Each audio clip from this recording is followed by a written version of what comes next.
Hey guys, tonight's story is a soft one, a quiet one, the kind of story that doesn't really want anything from you, except maybe for you to breathe a little more slowly. This is a story about a room, a very special room, where your thoughts can finally rest. Not forever, not in a dramatic way where everything changes overnight, but in that gentle, almost unnoticed way where for once, your mind stops sprinting, like it's late for a meeting it didn't even want. Before we go there together, I want to remind you that this video is here for one thing: to help you relax, unwind, and drift into sleep. That's it. No pressure to stay awake and follow every single sentence. If your mind starts to blur my words into something half dream, half thought, that's perfect. That's exactly what it's meant to do. You can like, subscribe, or comment, but only if you really feel like it. No obligation, no algorithmic guilt trip. Just you, listening, resting, maybe half listening, maybe already halfway gone. For now, I'd like you to make yourself as comfortable as possible. If you can, dim the lights around you. Let the room get just a little softer, a little less defined. Adjust your pillow. Let your shoulders sink into whatever is supporting you. Notice if your jaw is tight, and if it is, let it loosen just a bit. Let your tongue rest gently away from the top of your mouth. You don't need to hold anything up right now. Not the day, not the mood, not even your own posture. Gravity can babysit you for a while. Take a slow breath in through your nose, if that's comfortable for you, and let it out slowly, as if you're exhaling the whole day in one gentle stream. You don't have to force it. Just a natural, easy breath that says, "Okay, I'm done for today." As you listen, you might notice thoughts still knocking on the door of your attention. Something you forgot to do, something you said earlier and wish you hadn't, something you haven't done yet and feel you should. Let them be there without needing to push them away. Imagine they're like slightly overexcited guests at a party that's already ended. You don't need to argue with them. You can simply say, "Hey, thanks for coming. The party's over though. Coats are by the door." In tonight's story, you'll meet a traveler, though really, it could just as easily be you under another name. This traveler is tired. Not the simple kind of tired that sleep can fix in a single night, but the deeper, more familiar kind. The tired that lives behind the eyes and underneath the thoughts. The kind you feel when your brain has been doing cartwheels all day, even when you were sitting completely still. One evening, as the noise of his life hums too loudly to ignore, this traveler finds himself wandering farther than usual, down streets he doesn't normally choose, under a sky that's turning the color of soft ash. Somewhere along that quiet path, he discovers a door he's never seen before. A small, unremarkable door that somehow feels like it's been waiting for him for a very long time.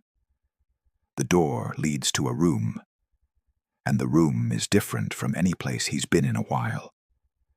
Because in that room, thoughts don't have to perform, or argue, or rehearse the same worn-out monologues. In that room, thoughts are allowed to rest. They can sit down, take off their metaphorical shoes, stop trying to impress anyone, and just be. As the story unfolds, you'll walk beside this traveler. You'll step through that door with him. You'll see what it feels like when the mind slowly, cautiously starts to trust stillness again. You'll notice how it feels in your own body when the noise inside your head realizes it doesn't have to be on full volume all the time. You don't have to do anything special.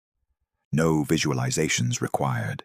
No special breathing technique unless you want one. All you have to do is listen, or almost listen, and allow yourself to drift. If you fall asleep halfway through, that's not failing. That's winning. The story will keep going, whether you're awake to hear it or already deep in your own dreams. So, as we begin, let the parts of you that are still alert know that they can take the night off. Your to-do lists, your what-ifs, your I really shoulds. They'll all be there tomorrow if you need them. Tonight, this is your time to step a little closer to that quiet room where your thoughts can rest. And so, we'll start with the moment the traveler realizes he can't outrun his own mind anymore. And what happens when he finally stops trying? You begin with footsteps, not dramatic ones, no echoing boot heels down a castle corridor, just ordinary steps along an ordinary street at the end of an unusually long day. You can feel the weight of it in his body, the way you sometimes do late in the evening when you're finally alone with your own thoughts, and they immediately hold a meeting without asking your permission. The traveler walks with his hands in his pockets, shoulders rounded in that familiar curve of "I'm fine," that usually means "I am absolutely not fine, but I'm too tired to explain why." The sky above him is a fading blue-gray, the kind of color that doesn't demand to be admired. Street lights are starting to blink on, one by one, as if someone is slowly turning up the dimmer switch on the night. As you picture him, imagine the weight you've been carrying today, riding along with him for a while. The small irritations, the half-finished tasks, the unresolved conversations that keep replaying, as if they're auditioning for a role in a movie you never wanted to direct. Let them trail after him like invisible bags he's dragging through the evening. He doesn't really have a destination. It's more of a walk until the noise inside becomes a little quieter than the noise outside kind of journey. You might know that feeling, the way a walk can sometimes blur the edges of your thoughts, just enough that they stop shouting and start mumbling. The neighborhood he passes through is familiar, but not quite. Faded shop signs, windows lit from within, the distant hum of someone's television leaking through thin walls, a dog barking in a backyard, then deciding, apparently, that it's not worth the effort. At one corner, the traveler pauses. He doesn't know why. Maybe it's habit, maybe it's the way the air shifts, cooler here, a little more still. There's a narrow side street he doesn't remember noticing before, tucked between two taller buildings that lean toward each other, like old friends sharing gossip. He turns down it almost without deciding to. Some part of him that's tired of the usual routes takes over, gently steering his feet toward the unfamiliar. This street is quieter. The air feels thicker, as if sound itself has agreed to keep its voice down. The pavement is uneven, with cracks that have been there long enough to feel permanent. As you walk with him, let your own mental noise soften. You don't have to silence it. That rarely works anyway. Instead, imagine your thoughts stepping into this narrower, quieter street with you. They look around, a little suspicious at first, not entirely sure what's happening. That's okay. They don't have to understand it yet. About halfway down the street, the traveler notices the door. At first, it doesn't look like anything special. It's not glowing. It's not covered in runes. It's not labeled "Magical Solution, Enter Here," which admittedly would be helpful sometimes. It's just a door set into the side of a small, plain building that you'd probably walk past if you were checking your messages or thinking about dinner. But tonight, he's neither checking his phone nor thinking about dinner. He's thinking about how loud his mind feels. And maybe that's why he notices the door. It's painted a soft, weathered gray, the color of clouds that haven't made up their mind about raining. The paint is chipped slightly around the edges, not neglected, just lived in. Above the door, in small, tidy letters, there's a sign. He squints up at it, the way you do when you're not sure if you're reading something correctly, or if your brain is adding subtitles that aren't really there. The sign reads, "The room where your thoughts can rest." He blinks. It's not every day you find a door advertising a room for your thoughts, like it's a bed and breakfast for overworked brain activity. He looks around to see if anyone else has noticed this. No one has. A cyclist glides past the end of the street without turning their head. A cat on a nearby windowsill performs a slow, judgmental blink, and then resumes the important business of existing. He reads the sign again, just to be sure. The room where your thoughts can rest. Something about the words lingers in him like the echo of a kind sentence. Not a promise exactly, more like an invitation. He reaches for the doorknob. His hand hovers there for a moment, that tiny pause where all of the what-ifs try to crowd in. What if it's ridiculous? What if it's nothing? What if it's just a storage cupboard full of forgotten chairs? But you and he both know that the alternative is going home and letting his thoughts continue their late-night talk show marathon in his skull. So he turns the handle, and together, you step inside. The first thing you notice is the quiet, not the anxious kind that feels like everyone is holding their breath.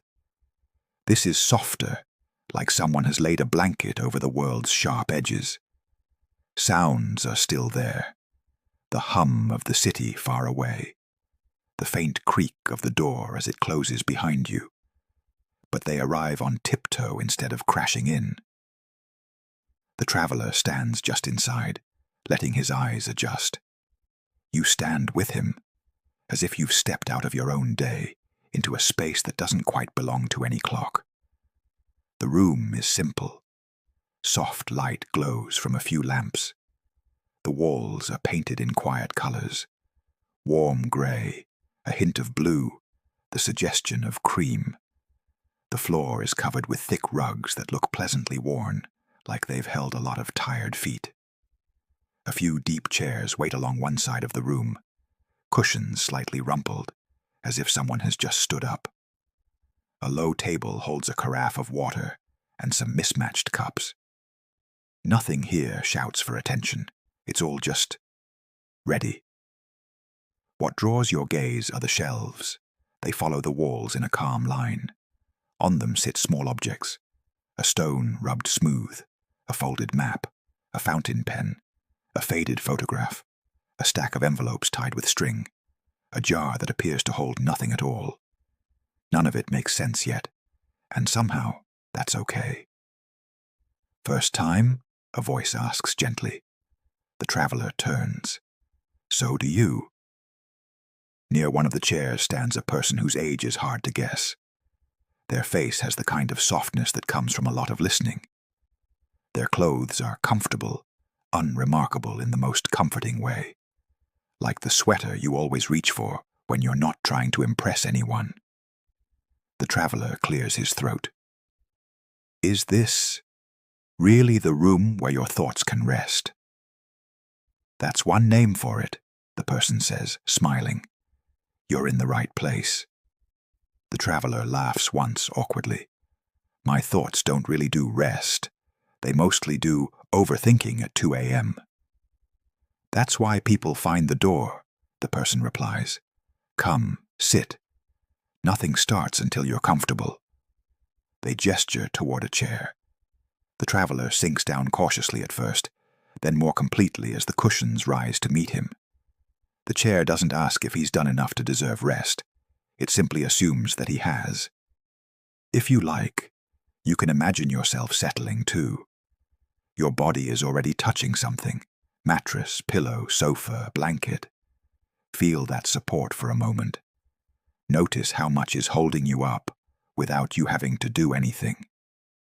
The host, because that's what they feel like, a host, pours water into a cup and sets it on the table within reach. People expect tea, they say lightly, but water is better. Tea sometimes makes thoughts feel important. Water just lets them float. The traveler glances back at the shelves. What are all those things? Deposits, the host says. Pieces of thoughts that needed somewhere to rest. Worries, plans, rehearsed conversations, old scenes on repeat. They come in loud. They leave a little quieter. They lift the apparently empty jar from the shelf and tilt it toward the lamplight. If you look closely, you can see a faint shimmer inside, like dust in a sunbeam. This belonged to someone who believed that if they didn't check everything, all the time, everything would fall apart, the host explains. The traveler's shoulders tense, then loosen in recognition. We don't erase thoughts here, the host continues, returning the jar to its space.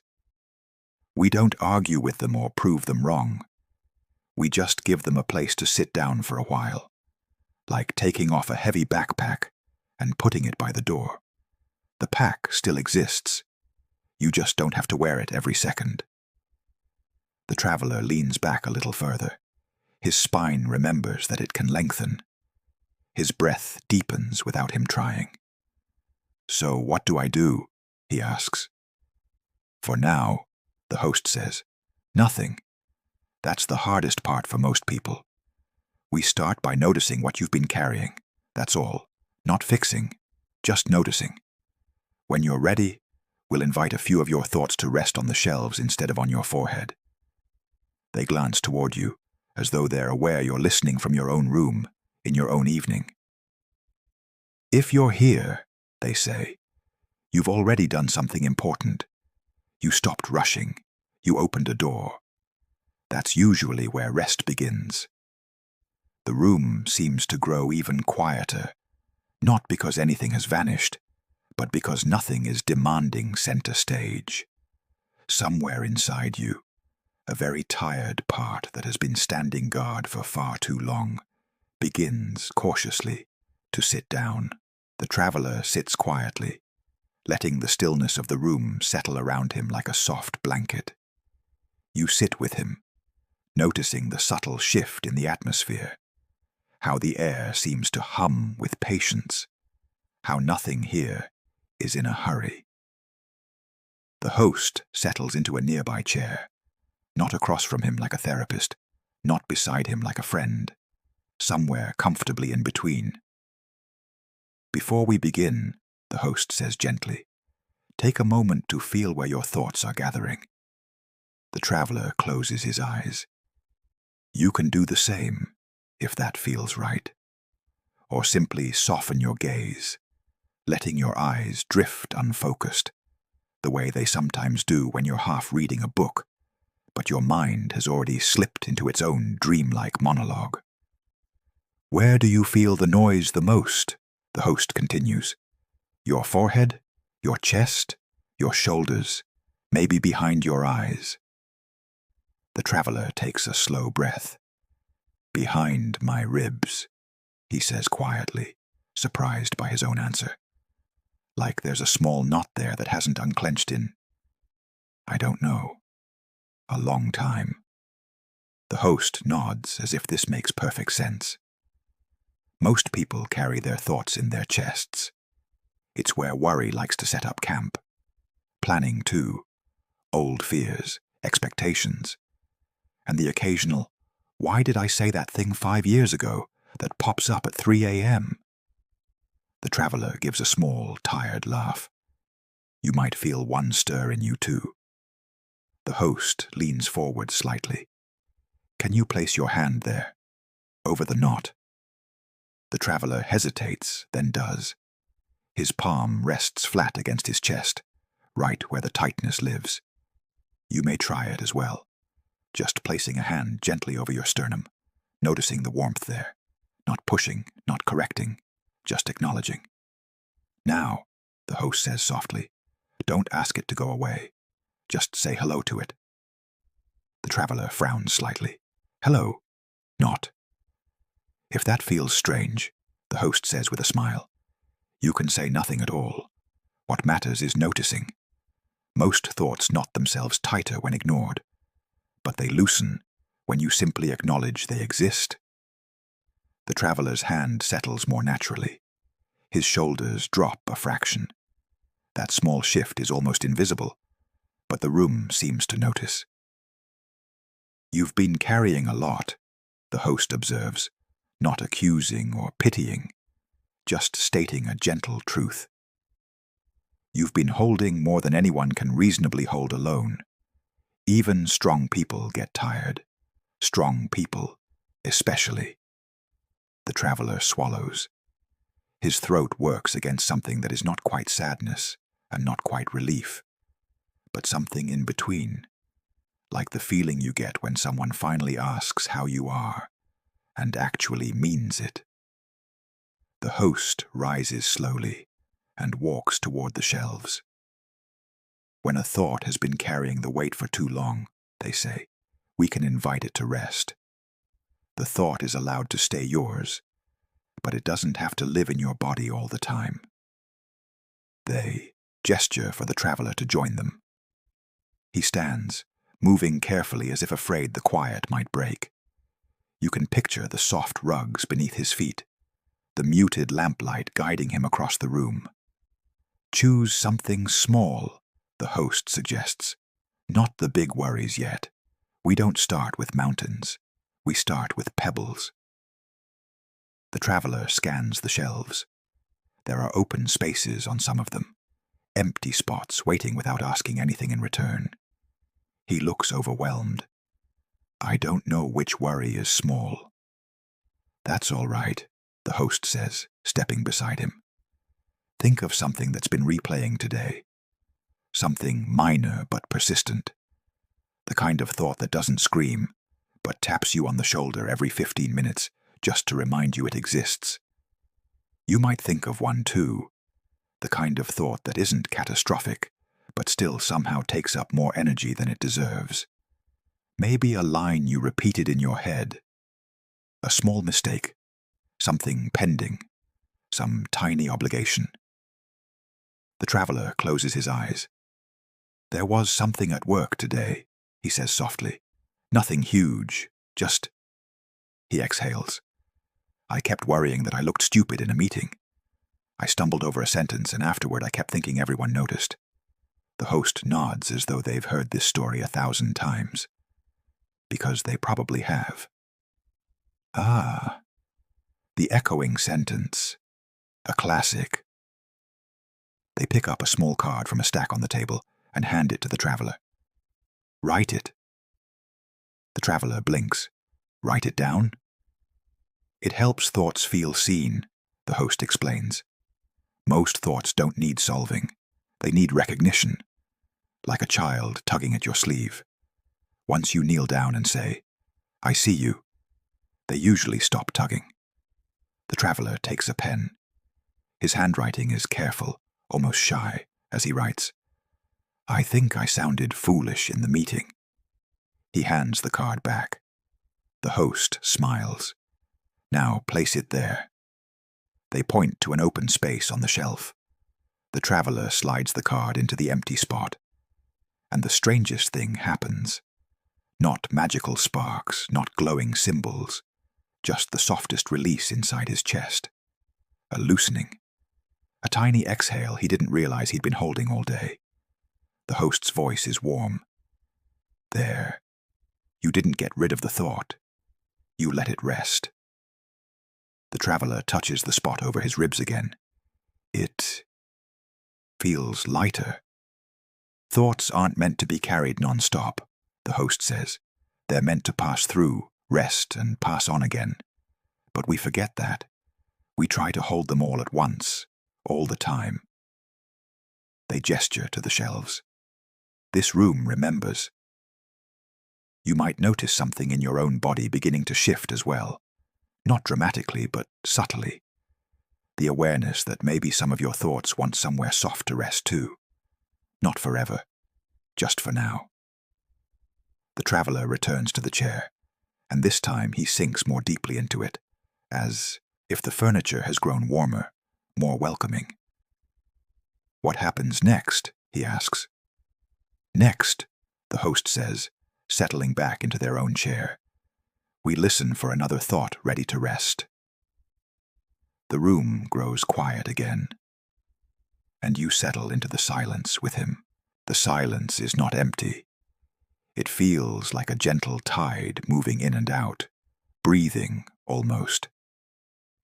The traveler sits with his hands resting on his knees, palms open, a posture he didn't choose consciously, but that emerged naturally once the exhaustion inside him stopped bracing so hard. "You might notice," the host says softly, "that once one thought rests, others begin to speak up, not loudly, more like raising their hands politely." The traveler lets out a slow breath. You might do the same, simply because hearing someone else breathe can sometimes make your own breathing echo theirs. "I think I have another one," he says after a moment. "All right," the host replies. "Where do you feel this one?" The traveler frowns in concentration. "My jaw," he says. "It's been tight all day." "Then we start there." The host gestures lightly. "Release it, if you can, or simply notice the tightness without trying to fix it." The traveler unclenches his jaw with a small, almost embarrassed shake of his head. It's funny how often we hold tension there without realizing it. You might check your own jaw right now, noticing if it's pressed, clenched, or simply tired. "What thought is living there?" the host asks. After a pause, the traveler says, "I keep thinking I should be doing better, at everything, work, life, even resting." The host closes their eyes briefly, like someone hearing a familiar melody. "Ah, the should-be-better thought. One of the heaviest." They rise and walk to the shelves again, selecting a small object, a smooth stone, pale and cool. They hold it out to the traveler. "This one belongs here," they say gently. "Hold it for a moment." The traveler takes the stone. It's heavier than it looks, with a soft weight that pulls his palm downward slightly.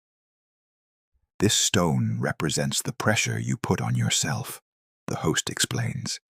"It's not wrong. It's not bad. It's just heavy when you carry it alone." The traveler turns the stone over in his hand.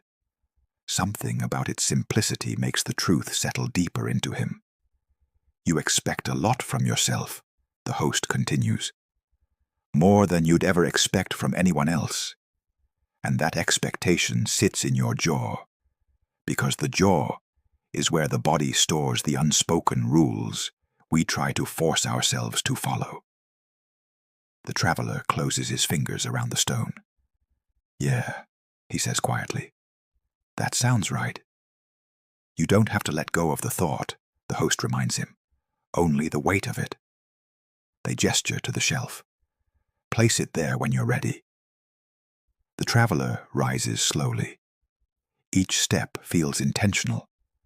You walk with him in your mind, feeling the steadying presence of the quiet room.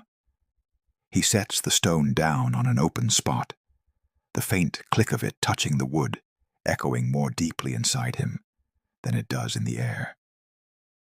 Something shifts again, another small unwinding, like the loosening of a knot you'd forgotten you tied. The host smiles. "Two thoughts resting already. You're doing well." The traveler sits again, this time leaning back more comfortably, as if the chair has become an extension of the rest he is learning to allow himself. "I'm afraid the big ones will be harder," he admits. "They usually are," the host agrees, "but you don't have to face them yet. For now, let one of the quieter thoughts speak." The traveler nods. "There's one that keeps tapping at me. Something about—" He trails off. "Take your time," the host says. "Thoughts will wait when they feel safe." The traveler inhales slowly. "I think it's the feeling that I'm behind, like I'm late to something, but I don't even know what it is."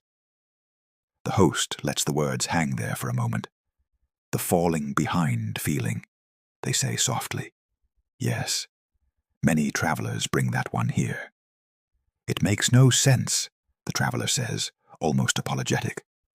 Behind what? Who? There's no actual race, but I still feel it. Most people do, the host says. It's because we compare our internal clocks to other people's external timelines, and we forget they're not measuring the same thing. They pick up another object from the shelves, a folded paper map, edges worn. They unfold it slightly, showing the traveler. This map, the host says, was left by someone who believed everyone else knew where they were going. They hand it to the traveler. Look closely. He does. The lines are faint, almost invisible. No destinations are marked, no routes, only blank spaces. It's not really a map, he says. Exactly, the host replies, because there is no one path you're supposed to follow. The feeling of being behind is usually just a thought that wants a place to rest, not a truth. They nod toward the shelf. Let it rest. The traveler lays the map down carefully, and as he does, the room seems to exhale with him. He returns to his chair. This time, he stretches his legs out a little. His chest rises and falls more deeply than before. You're learning, the host says warmly. Rest is a skill, and you're practicing it. The traveler closes his eyes, allowing the quiet to seep into him more fully. For the first time in a long time, he doesn't feel like he's about to leap into the next task. There is nothing to leap into here, nothing to fix, nothing to manage. Just a room where thoughts can sit down for a while, and a body slowly remembering what it feels like to unclench. The traveler lets a long breath flow out, the kind of breath that feels like it has been waiting to be released for years. The host watches him with quiet approval, then looks toward you, as if acknowledging that you, too, might have begun to loosen something inside yourself simply by listening. Most people are surprised by how much space their thoughts take up, the host says, and by how strange it feels to let them rest. The traveler nods. It feels unfamiliar, but good. Like my brain has less background noise. That's the beginning, the host says. Now we explore. They gesture for the traveler to stand. Walk with me. He stands, moving more slowly now. Not from exhaustion, but from intention. You picture him crossing the room, each step quieter than the last. The rugs beneath him seem to soften even further, as if cushioning him in encouragement. The host leads him to a small alcove at the far end of the room, partially hidden by shelves. Inside it, there is a bench, simple, wooden, softened by layers of cushions. Above the bench, the wall holds a series of small hooks, and hanging from each is a tiny lantern made of frosted glass. The lanterns glow with a softness that feels alive. Not magic exactly, more like memory made visible. What are these? The traveler asks, instinctively lowering his voice, as if stepping into a sacred space. These, the host says, touching one gently, are thoughts in transition. The traveler tilts his head. What does that mean? It means these are thoughts that came here, heavy, but began to change, not disappear, not transform completely, just soften. They rest here as they figure out what shape they want next. The traveler leans closer. Each lantern has a slightly different glow, some warmer, some cooler, some pulsing faintly like a quiet heartbeat. They're beautiful, he murmurs. Thoughts often are, the host says, when they're not weighed down by pressure. The host gestures to an empty hook. You can hang one here too when you're ready. The traveler looks uncertain. What kind of thought goes there? One that isn't ready to leave you, the host explains, but needs a place other than your body to live for now. The traveler swallows. I think I have one. Take your time, the host says. The traveler sits on the cushioned bench, elbows resting on his knees. You might imagine yourself sitting beside him, not intruding, just sharing the quiet. After a long moment, he speaks. There's a thought that I keep pushing away, he says softly. Not because it's bad, but because it scares me. It's the thought that I'm tired, really tired, more than I want to admit. The host nods with deep understanding. The deep fatigue thought, they say gently. Yes, that one usually needs a lantern. The traveler wipes a hand over his face. It feels like if I let myself really feel it, everything might come undone. Things don't usually come undone, the host replies. They come to rest. The traveler takes a breath so slow it might almost be stillness. How do I give it a lantern? The host retrieves a new lantern from a drawer. It's unlit, the glass cool and waiting. Hold it, the host says. The traveler takes the lantern in both hands. It fits perfectly, as if made for this exact moment. Now, the host continues, breathe toward the thought. Not to push it away, not to change it, just to let it know you're listening. The traveler closes his eyes and breathes. The lantern shifts slightly in his hands, the glass warming as if responding to his exhale. A faint light flickers inside it, like the first spark of a waking ember. That's it, the host whispers. Let it glow at its own pace. The lantern brightens, soft, steady, not demanding. A warm presence, not a burning flame. Now hang it, the host says. The traveler stands slowly and lifts the lantern to the empty hook. When it settles into place, the light grows more constant, as if relieved to no longer be carried. The traveler steps back. Something in him unravels, not painfully, just naturally, like a rope finally loosening after being pulled too tight. I didn't realize, he says quietly, how heavy that thought was. You've been carrying it alone, the host says, but you don't have to anymore. The traveler looks at the lanterns surrounding his, glowing softly in their shared quiet. They look peaceful, he says. They are, the host replies. He sits again, staring at the lanterns as if seeing his mind from the outside for the first time. The room feels warmer now, more alive. A place where even the deepest parts of him are allowed to breathe. You might notice something in yourself too. A tightness you weren't aware of easing a little. The sound of your own breath becoming softer, gentler. The host lets the silence linger a while before speaking again. Ready for the next step? They ask.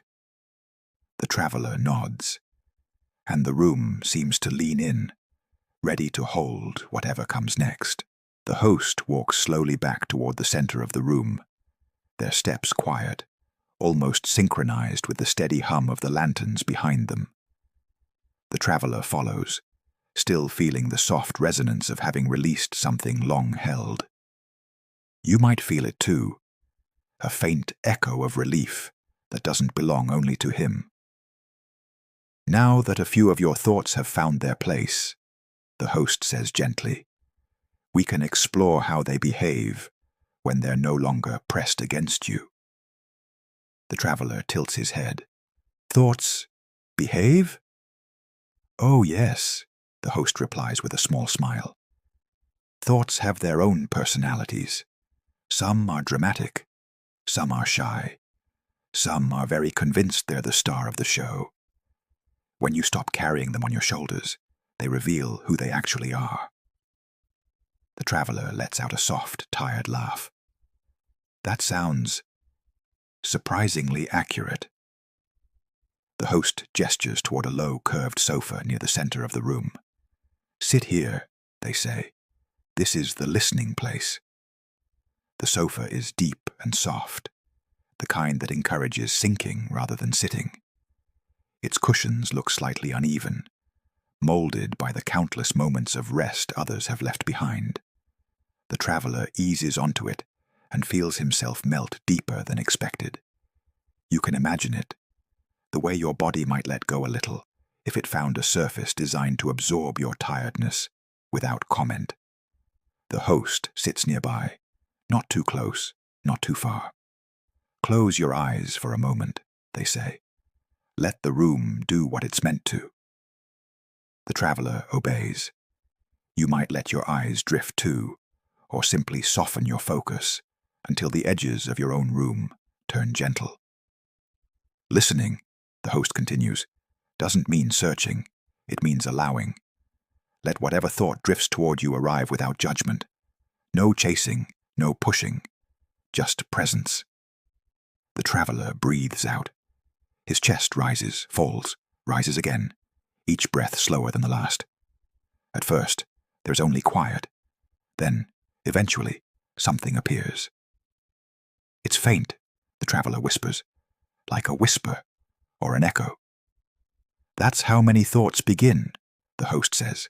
They're quieter than we expect when we stop shouting over them. The traveler continues, eyes still closed. I think it's the thought that I haven't been gentle with myself. Not for a long time. The admission hangs in the air like a fragile glass ornament. The host nods slowly. And how does that thought feel? Sharp, heavy, warm, cold? The traveler frowns slightly. It feels sad, he says, but not in a painful way. More like sadness that's been waiting to be acknowledged. Sadness is a soft visitor when it's finally invited in, the host says. It stops banging on the door. The traveler lifts a hand unconsciously toward his chest again, but this time there's no knot. Only space. What do I do with it? He asks. Nothing, the host says. Let it sit beside you. Sadness doesn't always need fixing. Sometimes it just needs company. The traveler breathes, and you might breathe with him, letting the idea settle in your own thoughts. Sadness sitting beside you, not threatening, not looming, just present, aloud. Can I put this one on the shelf too? The traveler asks hesitantly. The host shakes their head gently. Not yet. This one isn't here to rest. It's here to be heard. Thoughts that speak in sadness often need time. They don't want to be put down. They want to sit quietly with you until they're done talking. The traveler nods, accepting this, his face softening with relief he didn't expect. After a few moments, the host rises and walks toward another section of the room, a corner with a round table and a few objects arranged neatly atop it. They gesture for the traveler to join. This, the host says, is the table of weight. The table is smooth and circular, carved from pale wood with soft edges. On it rests a set of scales, simple, balanced, elegant, and beside them a collection of small stones, each one a different color, shape, and texture. The traveler looks puzzled. What's this for? For weighing the thoughts you assume are heavy, the host explains. Sometimes we discover they're lighter than we fear. They pick up a smooth, dark stone. This one represents obligation. They place it on one side of the scale. The arm dips slightly, evenly. It's not a heavy stone. It only feels heavy when you mix it with guilt. They then pick up a much lighter, pale stone, shaped like a small leaf. This is guilt. They place it gently atop the first stone. The scale sinks sharply. The traveler blinks in surprise. It weighs more. Guilt always weighs more, the host says softly. Obligation asks you to show up. Guilt tells you you're not enough no matter how much you do. The traveler swallows, absorbing this truth. Can I try? He asks quietly. The host steps aside. Please. The traveler studies the stones. He lifts one, small, ridged, almost delicate. This feels like Disappointment, he murmurs. In myself. He places it on the scale. It barely moves. He lifts another. A round, dense stone. And this. Pressure. The scale tips hard. He looks at the stones in his hands, then at the host. It's not the disappointment that weighs so much. It's the pressure I put on top of it. The host smiles with approval. Exactly. The traveler's shoulders fall, a release triggered not by effort, but by understanding. You've been carrying weights that were never meant to be carried together, the host says. Here, they separate. Here, you see them clearly. The traveler places the stones down gently, with newfound care. He exhales, and the room exhales with him.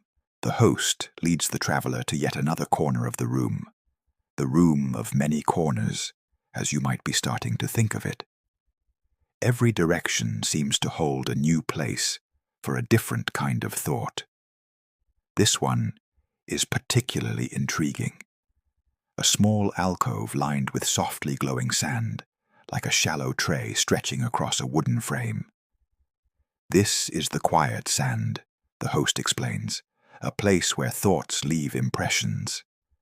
The sand glows with a faint inner light, like moonlit dunes.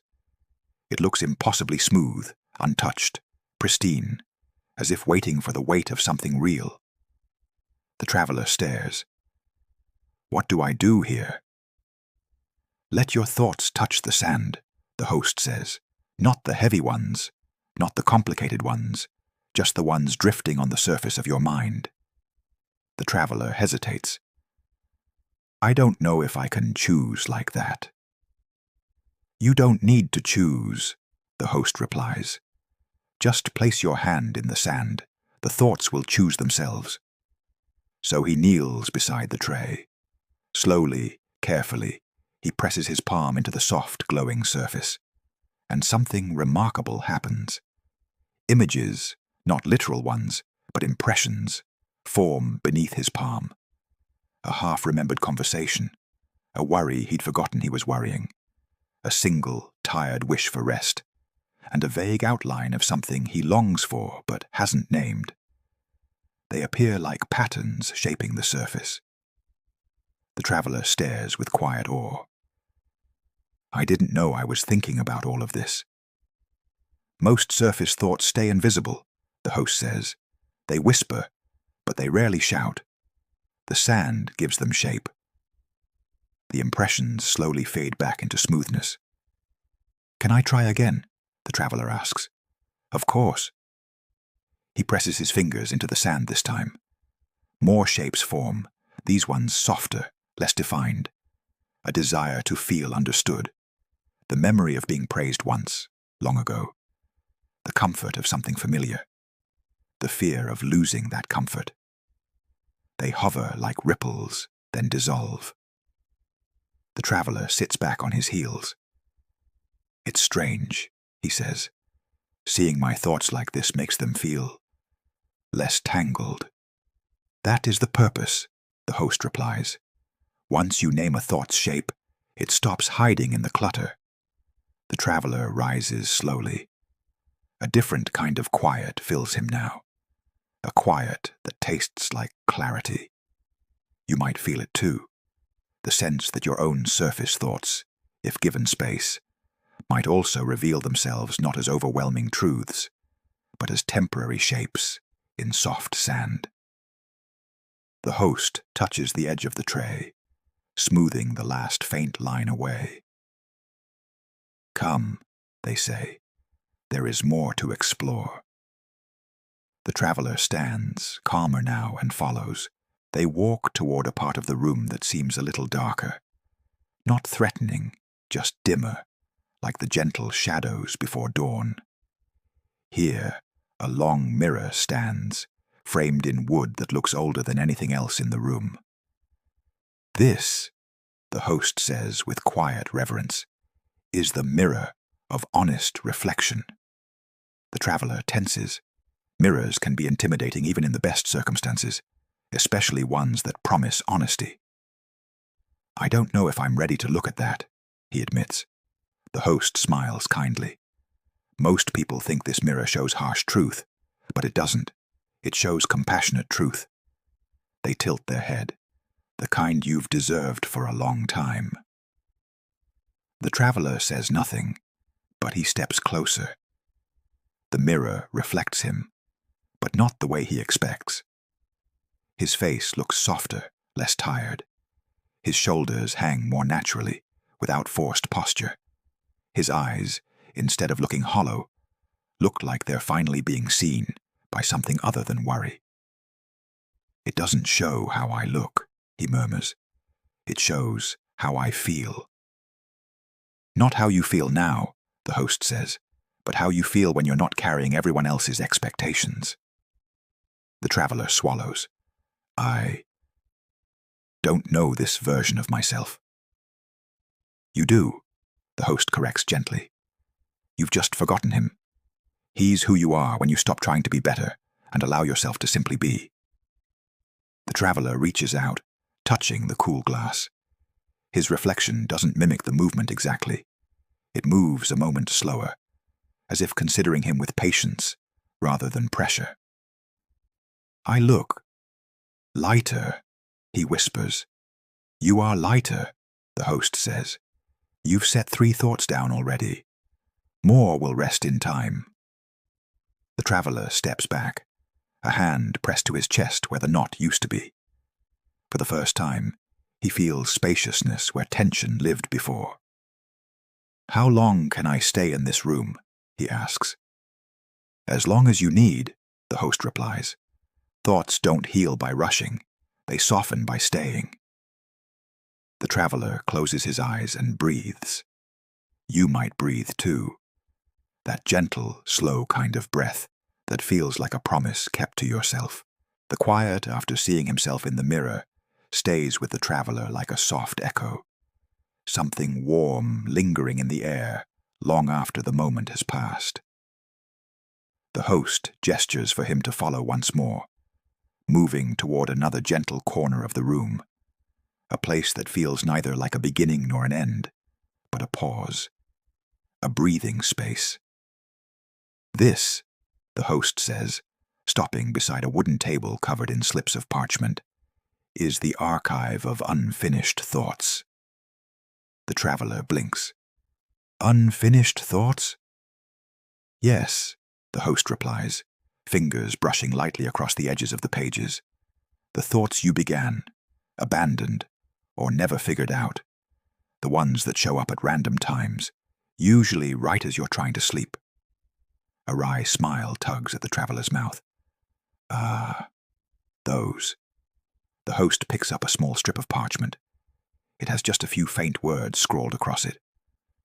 "What if I—" Nothing more. No conclusion, no resolution. Just the beginning of a worry or a wish that never reached its end.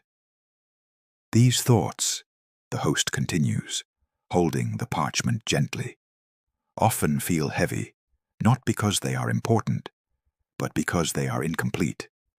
The mind doesn't like cliffhangers." The traveler reaches for another slip. This one reads, "I wonder if I should," and then stops, ending mid-sentence. He recognizes the tone instantly, the beginning of a self-questioning spiral he never finished. The host gestures to the entire table. "These are not here to be solved. They're here to rest until they choose whether they want to be revisited or released." The traveler slowly sets the parchment back down. "How do I know which ones matter?" "You don't," the host says gently. "Not now. When thoughts are allowed to rest, they sort themselves out." The traveler looks relieved, if a little surprised. "So I don't have to finish them?" The host shakes their head. "You only have to stop chasing them." The traveler lets out a long breath, a kind that feels older than he expected, pulled from somewhere deep in his ribs.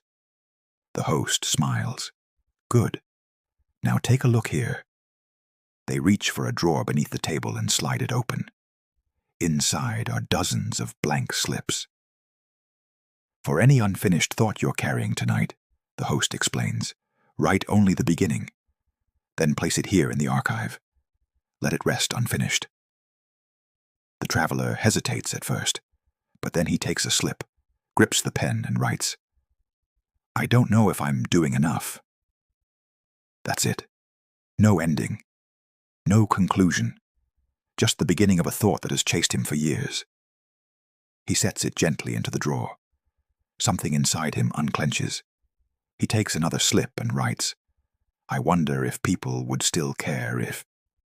He stops there, exactly as instructed, and places the unfinished sentence among the others. And then one more. Maybe one day I'll... And he lets that be enough. You've done well, the host murmurs. The mind needs permission to pause its sentences. The traveler stares at the drawer as he closes it. It feels strange, he says, not finishing the thought. That feeling, the host answers softly, is freedom. The traveler smiles. It's small, but genuine. And the room warms again. The host guides him toward the next section of the room, one that looks almost like a garden, if a garden could be made of quiet instead of soil. Soft moss covers the floor. Small stones form a meandering path. A fountain made of smooth, dark stone sits in the center, its water barely trickling in a slow, soothing rhythm, like a sleepy heartbeat. This is the garden of letting be, the host says. The traveler steps onto the moss. Immediately he feels the softness of it beneath his feet, a sensation so unexpectedly comforting that he exhales without intending to.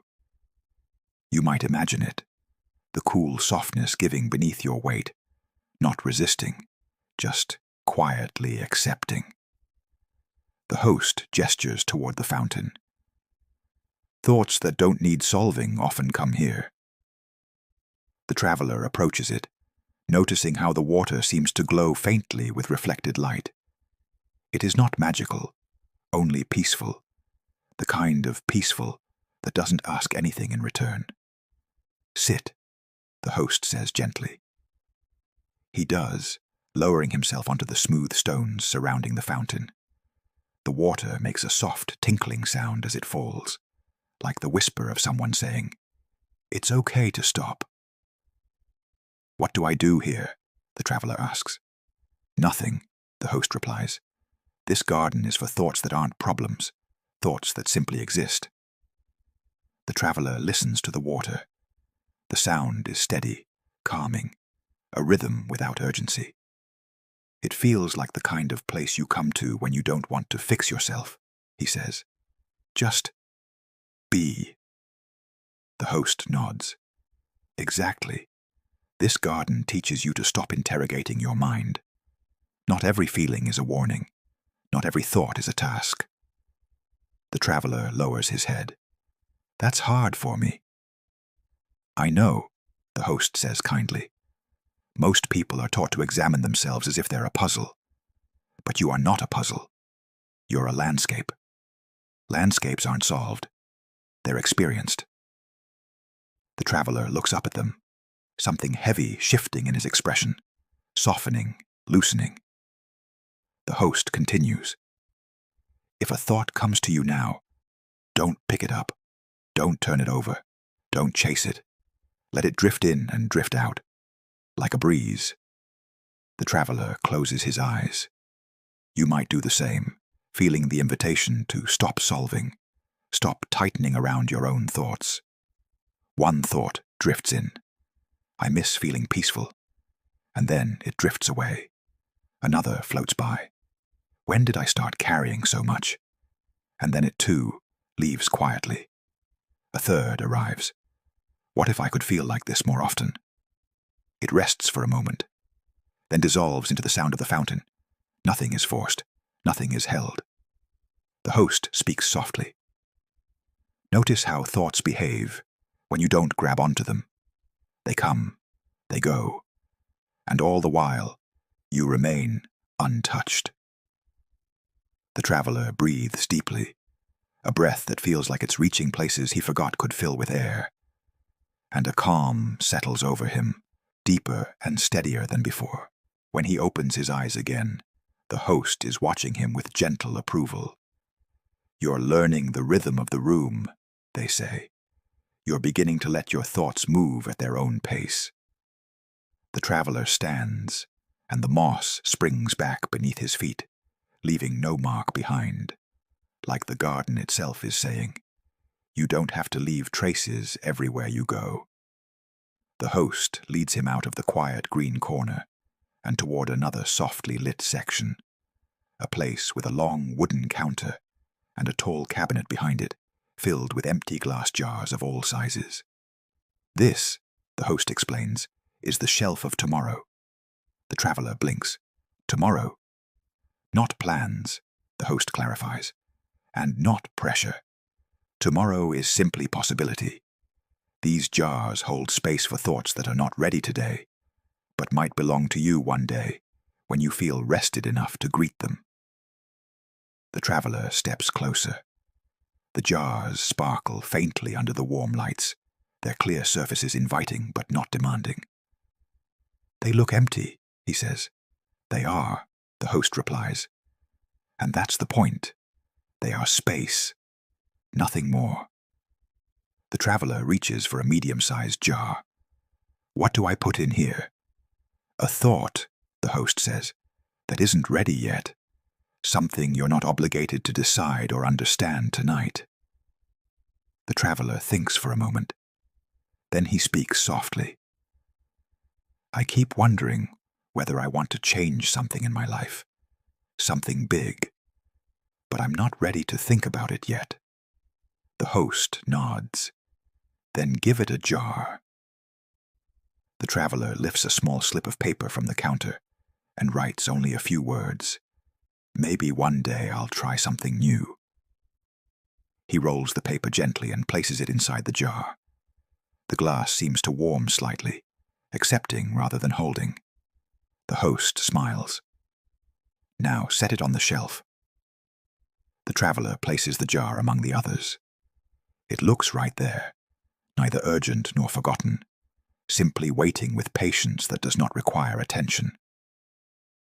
"That," the host says, "is how you give yourself permission to not know yet."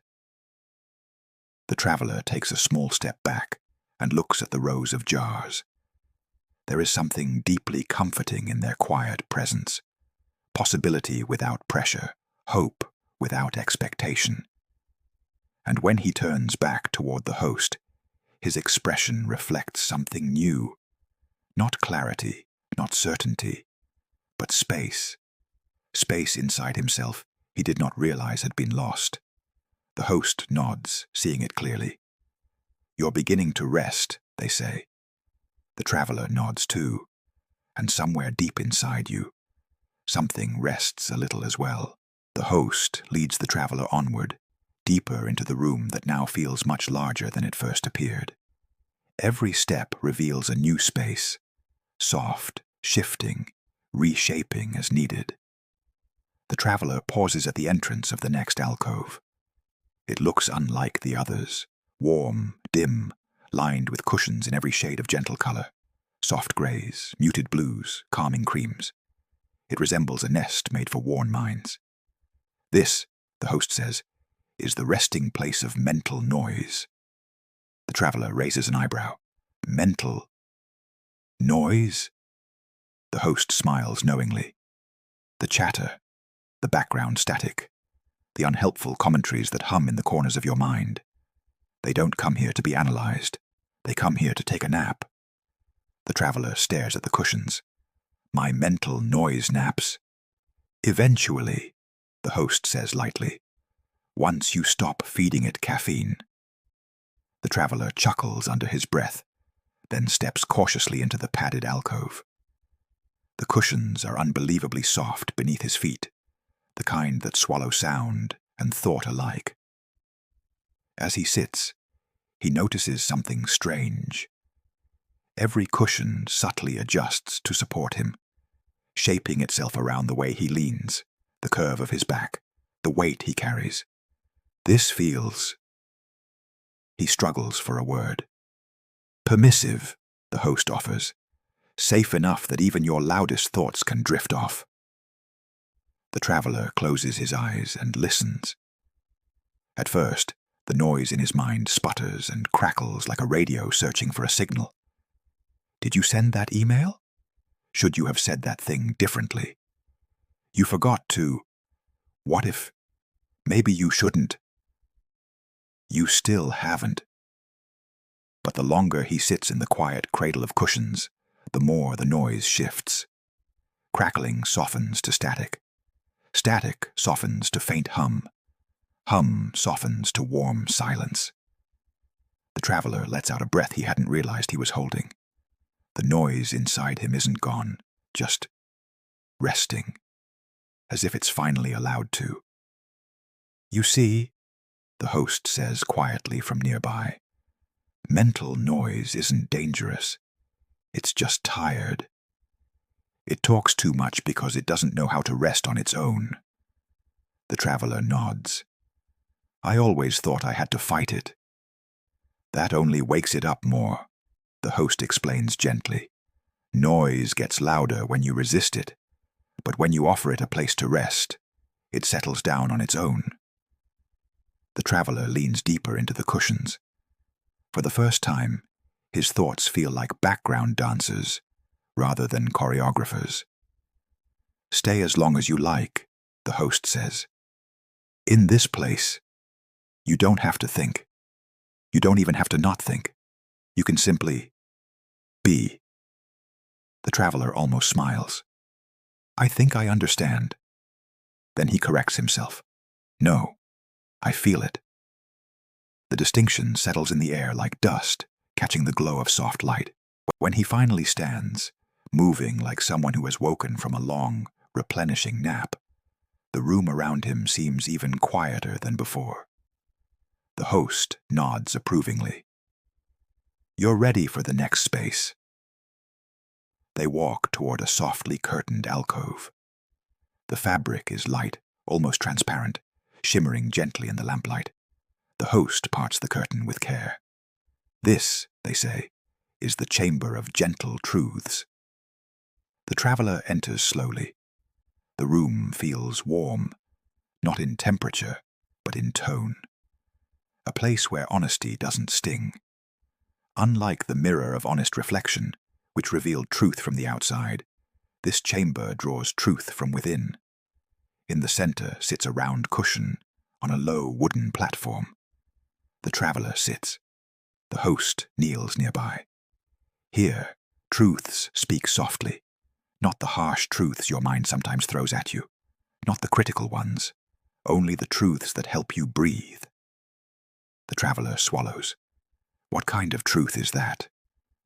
The kind that whispers, the host says. The kind you've avoided because you thought hearing it would break you. But really, it would free you.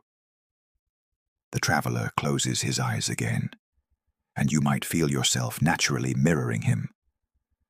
The room hums with softness.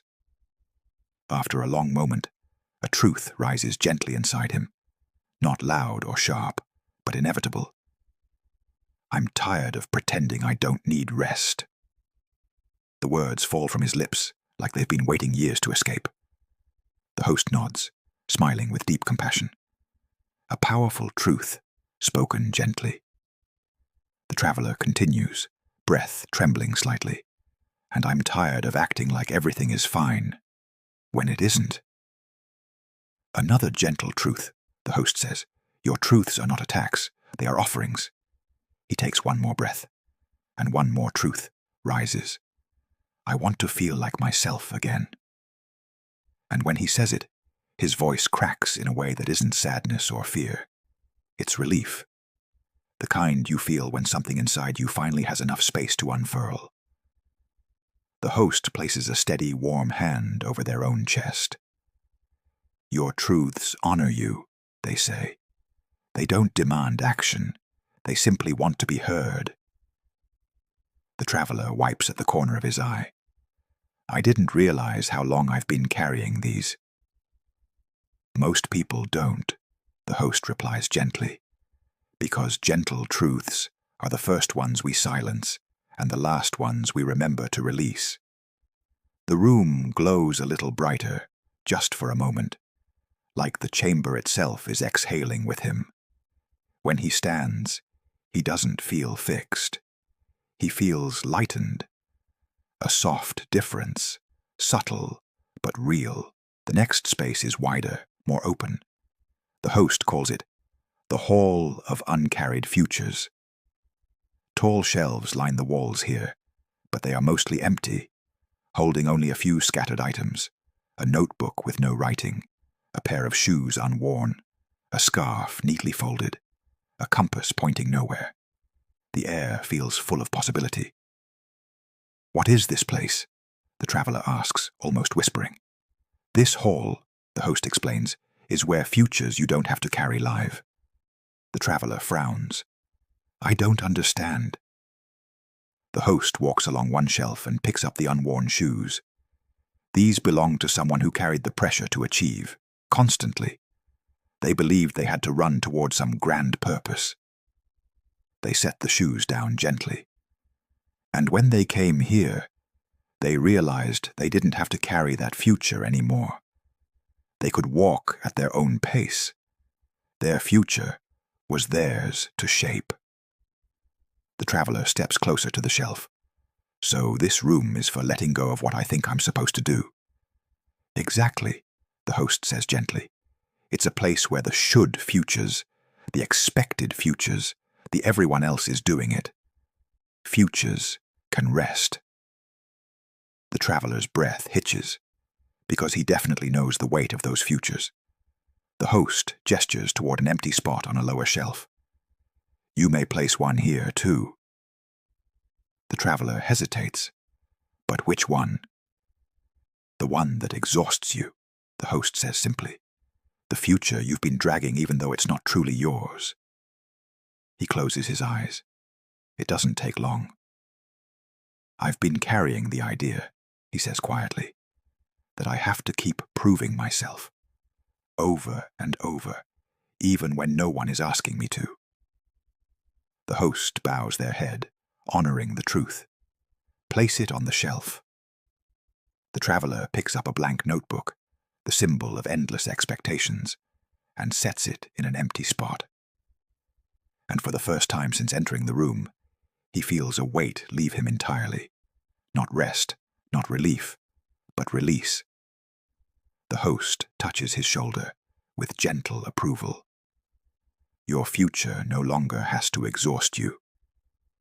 The traveler breathes deeply, a breath he didn't know he needed. And the room grows brighter. The traveler stands in the Hall of Uncarried Futures a moment longer, letting the release settle in him the way warmth settles into cold hands. Slowly, steadily, with an almost surprising kindness. The host doesn't rush him. Nothing in this room ever rushes. Time here feels like a soft fabric, rather than a ticking clock. When he finally turns back to the host, there's a new quiet around him. Not emptiness, just ease. "You're ready for the next place," the host says gently. They walk toward another passageway that feels different from the others. The walls here curve inward slightly, forming an intimate corridor lit by tiny lanterns inset into the stone.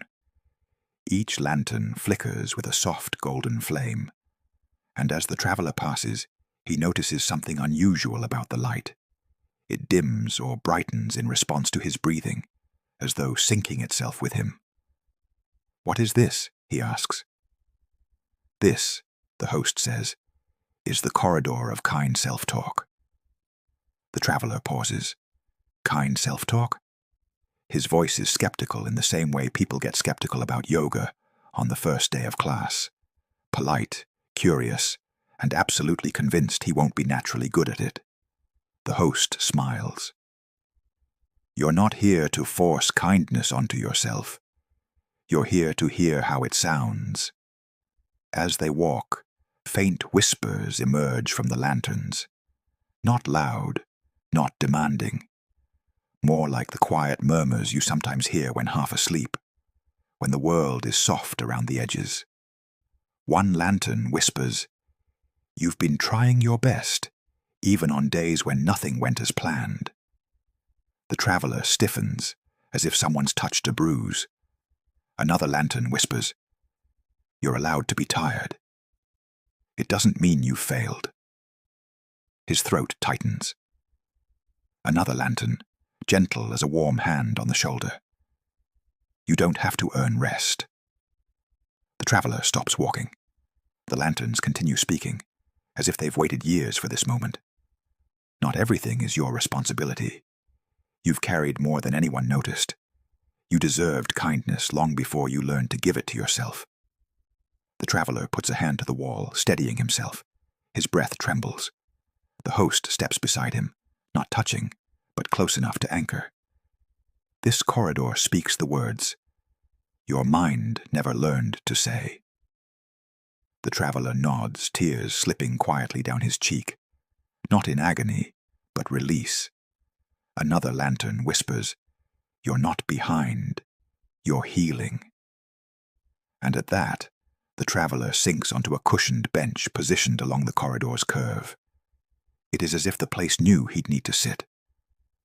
The host kneels nearby. "Kindness isn't weakness," they say softly. "It's rest, and you've been starved of it." The traveler wipes his face, embarrassed, but the host shakes their head. "These tears," the host says, "are your mind unclenching. Let it unclench." The traveler exhales, a sound that begins as a shaky breath and ends as something like relief. "You're doing beautifully," the host adds. And for the first time, the traveler believes it. When he's ready to move again, the traveler rises, the echoes of kind self-talk lingering behind him like a soft coat, draped gently over his shoulders. He feels different, not fixed, not suddenly confident, just more human. Allowed, and that is enough. The host guides him toward a doorway barely wider than an arm span, carved into the wall like a secret tucked into the room's architecture. "This," the host explains, "is the Hall of Released Apologies." The traveler frowns. "Apologies?" The host nods. "The apologies you've said too often, and the ones you never needed to say at all." Inside, the hall is wide and bright, filled with air that seems to lighten the moment it touches you. Shelves line the walls here too, but instead of jars or stones, they hold long ribbons, each one softly glowing, each tied at the end into a small knot. The traveler approaches a ribbon. It glows faintly pink and warm. "What do they mean?" he asks. "Every ribbon," the host explains, "represents an apology someone carried for too long. Apologies for existing, for needing help, for resting, for taking up space, for being imperfect." The traveler reaches out carefully, touching the ribbon. It vibrates faintly, almost sympathetically. "You're carrying some of your own," the host says quietly. "Not the spoken ones, the internal ones." The traveler's expression falters. "I say sorry in my head all the time, even for things that aren't wrong." "I know," the host replies, "but this hall helps you release the apologies you never owed." The traveler hesitates. "How?" The host gestures toward a table at the center of the hall. On it lie blank ribbons and a small brush dipped in soft, shimmering ink. "Write an apology you no longer need to carry, then tie it gently onto the wall. When you do, the ribbon keeps the apology so you don't have to." The traveler sits slowly. The ink seems to glow beneath his fingers. He picks up a ribbon and begins writing. "I'm sorry for needing rest." He pauses. Another ribbon. "I'm sorry for not being perfect." Another. "I'm sorry for taking up space." And one more, hands trembling slightly.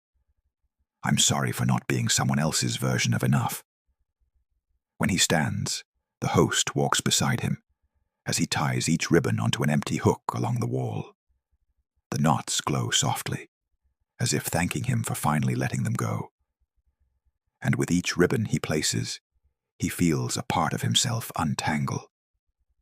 When the last ribbon is tied, the traveler steps back.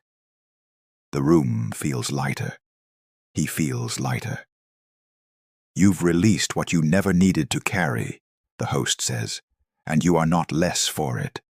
You are more." The traveler breathes in deeply, an inhale that feels easy for the first time in a very long time. Leaving the hall of released apologies, the traveler notices something subtle but unmistakable. His posture has changed.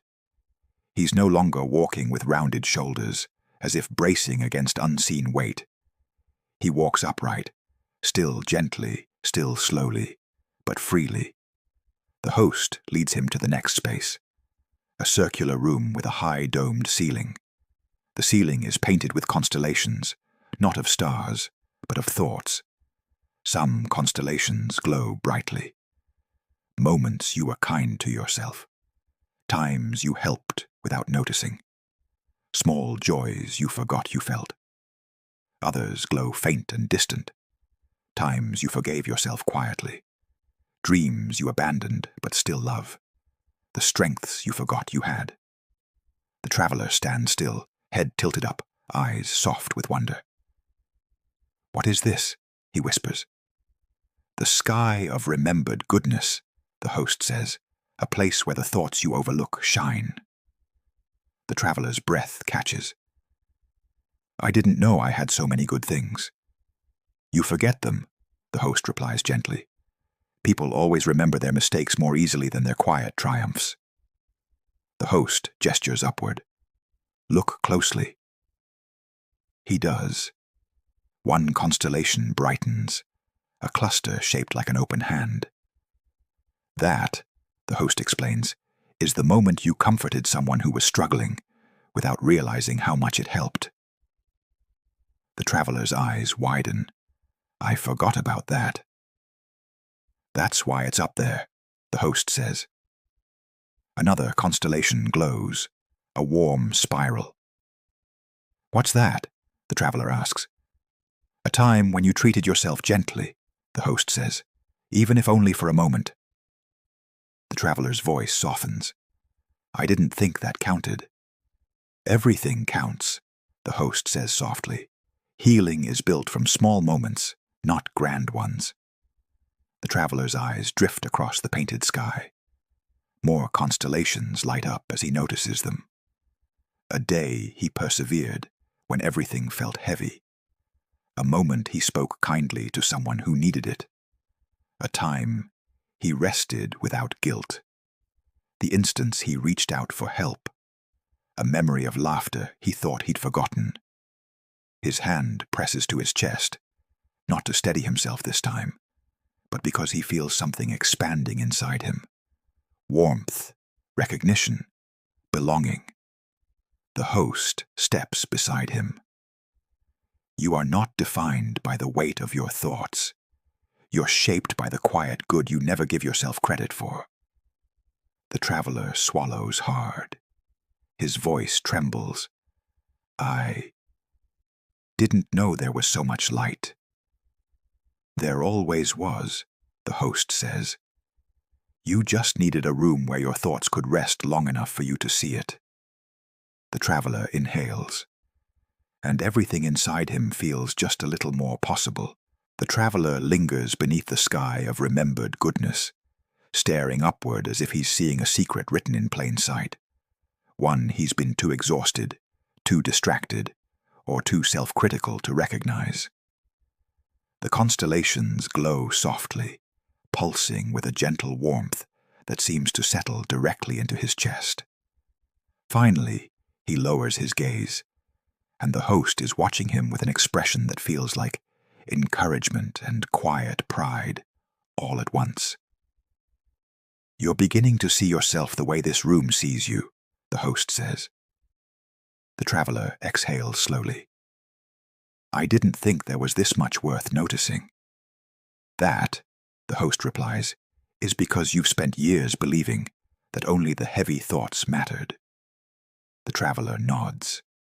Something inside him shifts, like a gear long rusted turning again.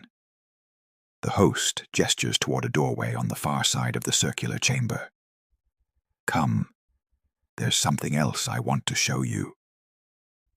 They step through the archway into a gently lit corridor that curves like the inside of a seashell. Soft rugs cushion their steps. The air smells faintly of cedar and something warm, like sun-warmed linen. This, the host explains, is the path of untold gratitudes. The traveler raises an eyebrow. Gratitudes? The host smiles. Not the kind you force yourself to write in a journal. The natural ones. The ones that happen quietly inside you. The ones you never say out loud, but feel all the same. They stop at a small alcove where a wooden box rests on a pedestal. The traveler looks inside. It's filled with tiny folded slips of paper, each glowing faintly. What are these? He asks. These, the host says, are the gratitudes you never noticed you had. The traveler frowns slightly, picking up one of the glowing papers. He unfolds it. Inside, written in soft ink, it reads, "For the moment last week when you looked up and noticed the sunlight on the wall." He blinks. I didn't think that mattered. It mattered to you, the host says gently. Your mind turned quiet for a moment, because of it. The traveler picks up another. It reads, "For the friend who listened without trying to fix you." He hesitates. He remembers the moment. How small it felt then. How enormous it feels now. He opens another slip. "For the warmth of your blanket, the night you felt alone." Another. "For the laughter you didn't expect that made your shoulders drop." Another. "For the day you were exhausted, but still showed up, for yourself." The traveler's breath trembles. I didn't think I appreciated any of this. You didn't need to think it, the host replies softly. Your body felt it. Gratitude doesn't need celebration. It only needs space. The traveler looks into the box again, this time with reverence. These moments he dismissed as insignificant were tiny lanterns in his memory, glowing quietly, waiting to be seen.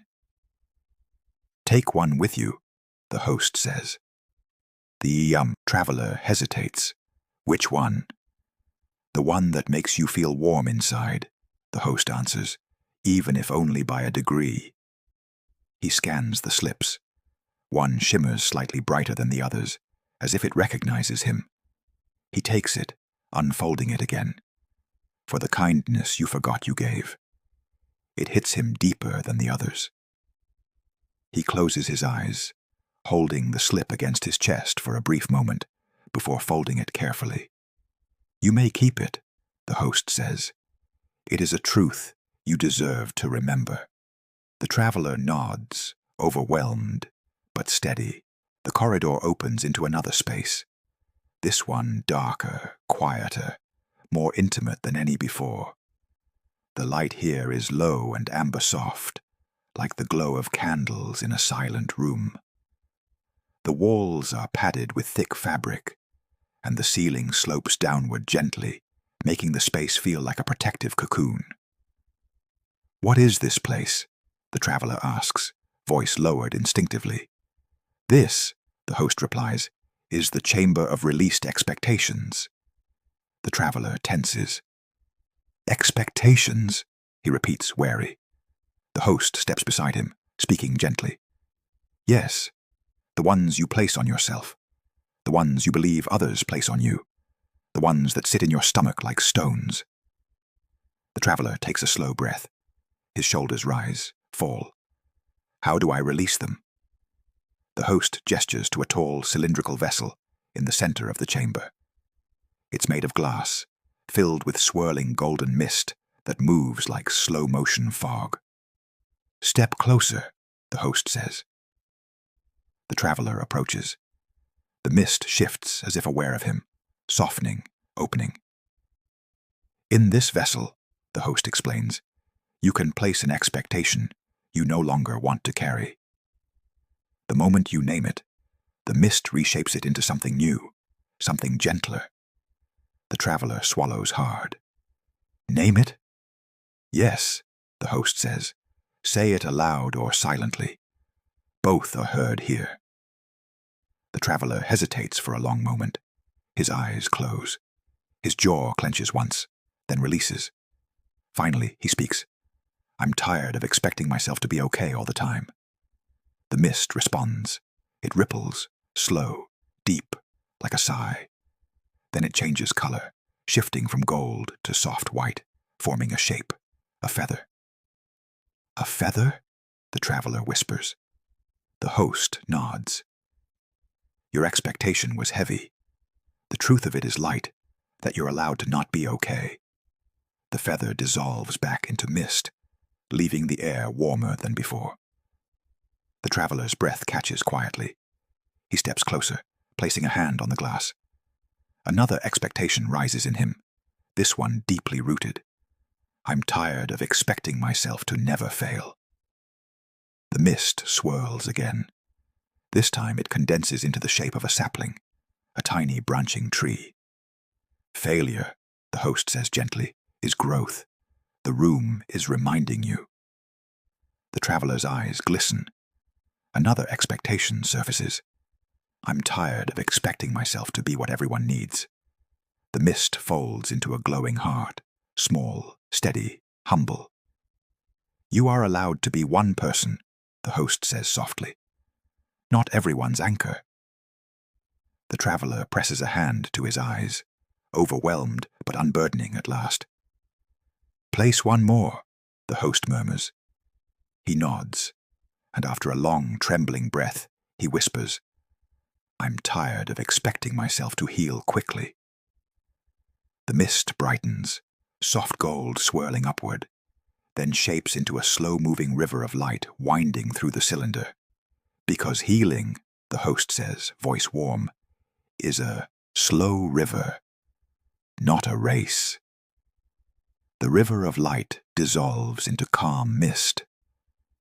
The traveler steps back, feeling his expectations lighten one by one, leaving him standing taller, breathing more easily, existing without pressure for the first time in years. The host watches him quietly. You've released more than most do in a single visit. The traveler shakes his head slowly. I didn't know I was carrying so much. You did, the host says kindly. You just didn't know how to set it down. The chamber seems to glow brighter now, as if it recognizes the relief in him. Come, the host says. There's one more place you must see tonight. They walk toward a soft archway. The air beyond it is cooler, like stepping into evening after a long, warm day. The space they enter is long, wide, and lined with doors on both sides. Some doors are ornate, some plain, some small, some impossibly tall. This hallway, the host explains, is the corridor of chosen thoughts. The traveler slows his steps. Chosen thoughts. The host nods. Every thought you've met tonight, everyone you've allowed to rest, has left behind a quieter version of itself. Now, you may choose which thoughts you want to carry with you when you leave the room. The traveler looks overwhelmed. How do I choose? The host smiles. You choose the ones that feel light in your body. The traveler looks at the doors. Each one is labeled with a small plaque. Patience with myself.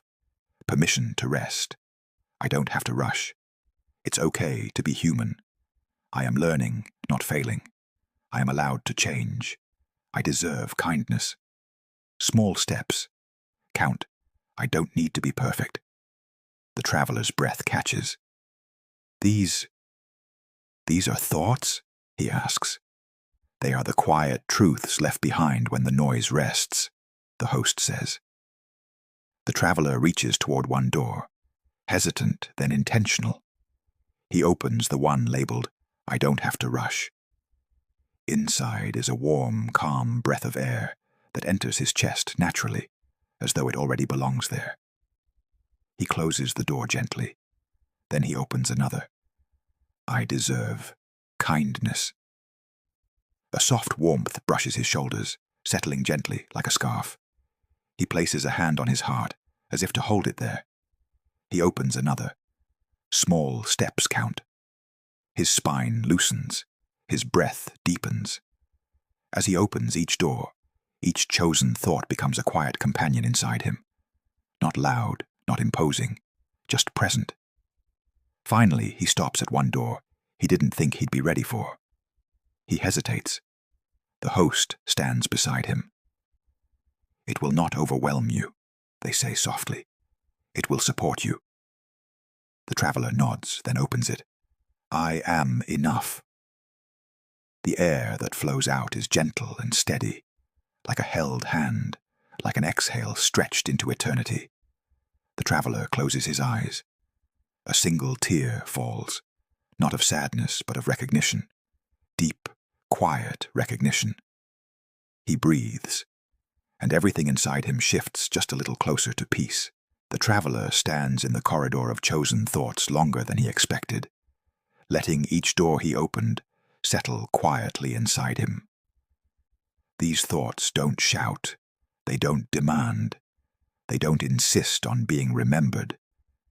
They simply are, resting gently in his chest, like warm stones on a riverbank. Finally, he turns to the host. "What happens now?" he asks, his voice softer than before. "Now," the host says, "you see the place where your thoughts go when they've truly rested." They lead him toward a wide archway at the end of the corridor. Beyond it lies a room filled with something that looks like mist, but brighter, warmer, more alive. It drifts in slow currents near the floor and rises like breath toward a high ceiling, where soft light filters down in shifting beams. "This," the host explains, "is the chamber of settled thoughts." The traveler steps inside slowly. The mist swirls around his ankles like soft fabric. It doesn't cling. It acknowledges him and continues moving gently around the room. What is all this?" he whispers. "These are thoughts that once felt heavy," the host says, "but have since settled into balance." The traveler crouches, letting the mist brush against his hands. It feels cool at first, then warm, like water remembering sunlight. "Do they stay here forever?" he asks. "No," the host says. "Settled thoughts return to you when you need them. But they do not burden you. They simply offer guidance." The traveler looks around. Some of the mist pulses faintly with color. A soft pink cloud floats lazily by. A pale gold swirl rises and twists. A deep blue cluster moves slowly, as if waking from a long nap. "Do the colors mean something?" the traveler asks. "Of course," the host says. "Pink is compassion, for yourself and for others. Gold is clarity, gentle, helpful clarity, not the pressure to understand everything. And blue is calm." The blue mist drifts close to him, curling around his arm like a quiet greeting. The traveler inhales deeply and feels something shift in him again, subtly, like the tide pulling away from shore. The host gestures toward a small circular platform in the center of the room. "Stand there." The traveler steps onto it. The mist around him begins to glow brighter, rising in soft waves, swirling gently around his torso, his shoulders, his head. It feels like warm air and cool water, and a slow, steady heartbeat all at once. "What is happening?" he asks in a whisper. "The room," the host says, "is showing you how it feels to have your thoughts settle, to let them drift instead of grip, to let them breathe instead of tighten." The mist brushes against his cheeks. His thoughts move, slowly, peacefully. the way leaves float on a calm pond. And then something incredible happens.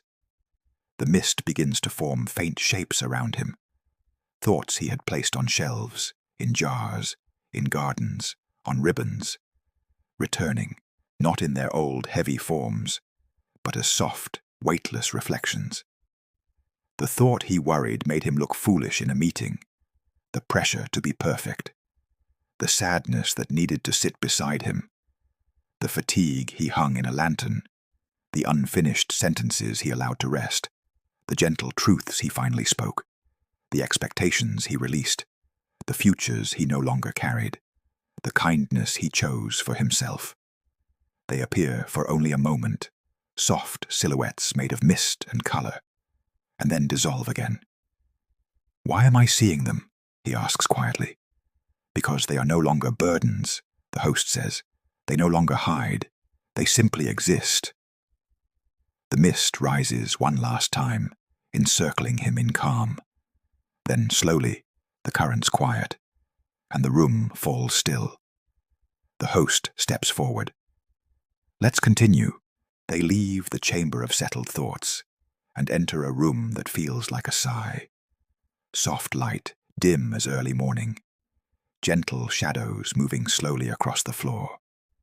The air carries the scent of lavender and something else, something like rain. This, the host says, is the room of soft memories. The traveler looks around. The walls curve gently inward, and along them hang faint pictures, not photographs, not paintings, more like impressions, memories translated into soft haze. These are memories that comfort you, the host explains, even if you don't always remember them clearly. The traveler steps closer to one wall. A memory shimmers into view, and he recognizes it instantly, though he hadn't thought about it in years. A tiny kitchen, a warm mug between his hands, laughter he hadn't realized he missed, the smell of cinnamon, the feeling of being safe, without reason or expectation. I forgot this, he whispers. You didn't forget, the host says softly. It was simply buried under noise. Another memory appears nearby. A morning when he woke earlier than usual and felt a strange, unexplainable peace. A walk where the wind felt like a friend. A time he cried and someone held him with patience. A quiet afternoon spent doing nothing without guilt. Each memory is soft, blurred at the edges, but real. Each one fills him with warmth, not sharp joy, not excitement, just comfort. These matter, the host says. These moments shaped your resilience. The traveler touches one of the glowing impressions lightly, and it swirls under his fingers, brightening for a moment, before settling again. I didn't know my memories could feel this gentle, he says. Your mind often remembers pain sharply, and comfort softly, the host replies. This room restores balance. The traveler walks slowly along the walls, letting memory after memory surface, glow, and soften again. His breath deepens. His shoulders relax. His eyes grow warm with recognition, this time without tears. Thank you, he whispers. The host inclines their head. You're remembering yourself. They continue on, entering a room so quiet it feels like standing in the pause between heartbeats. The floor is made of smooth stone, cool beneath the traveler's feet. In the center stands a low pedestal with a single object resting atop it, a tiny, softly glowing orb. What is this place? The traveler asks. This, the host says, is the chamber of your deepest thought. The traveler's breath catches. My deepest thought? The host nods. The one that lives beneath all others.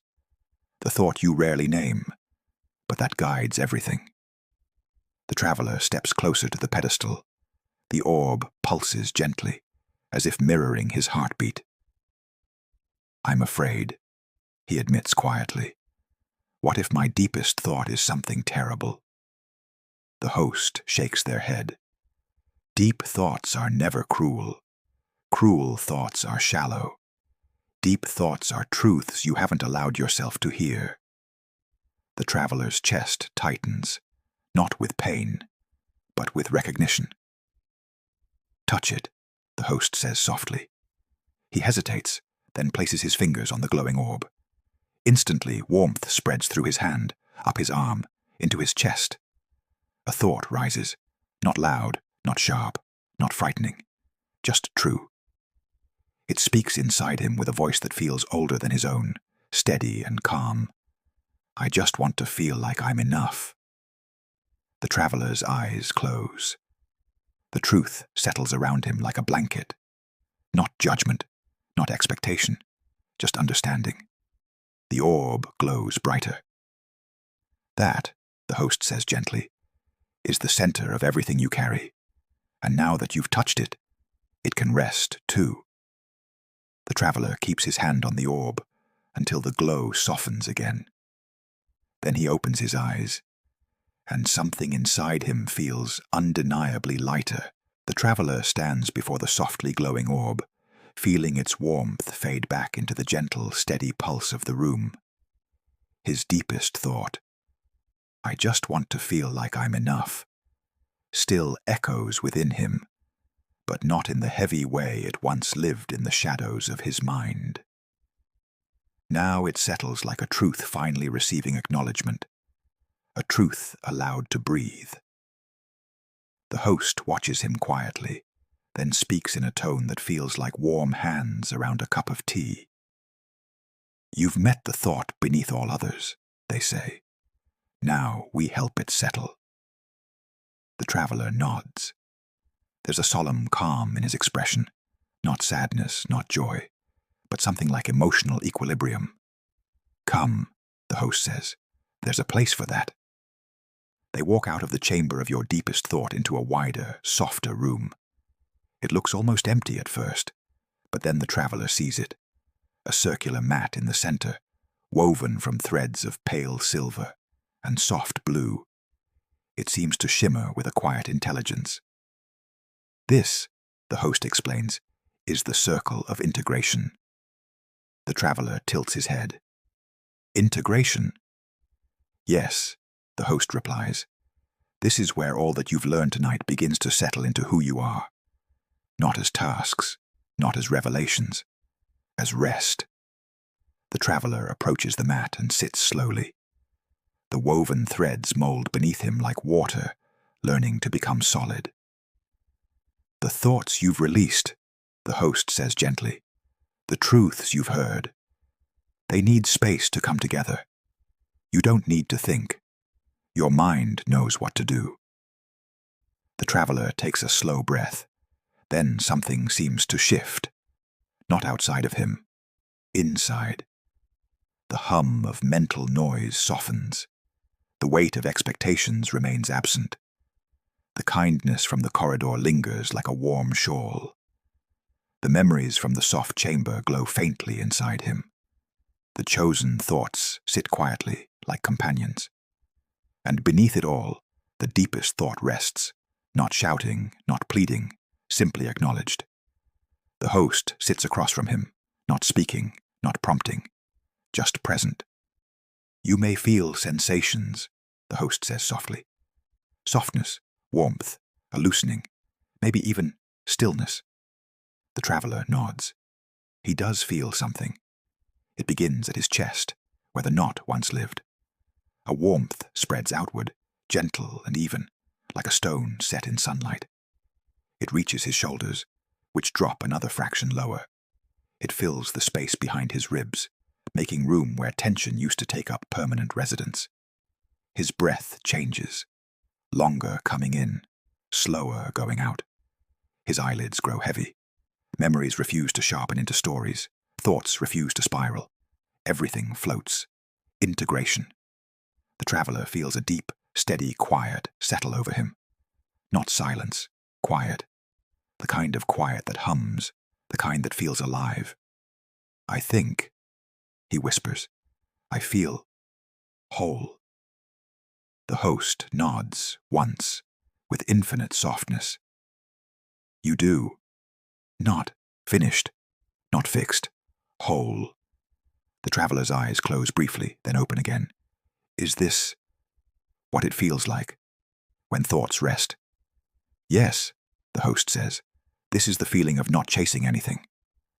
The traveler smiles, a small, barely there smile, but real. He stays in the circle a little longer, letting the threads hold him, letting everything within him settle, letting peace, actual peace, not forced breath or fake calm, arrive naturally. When he finally rises, he feels a sense of groundedness he hasn't known in years. The host stands with him. There is one final place. They walk together through a short hallway, one lit with lanterns that dim ever so slightly as they pass, as if bowing in farewell. The traveler reaches the end of the corridor, where a simple wooden door stands slightly ajar. Beyond it lies a small, barely furnished room.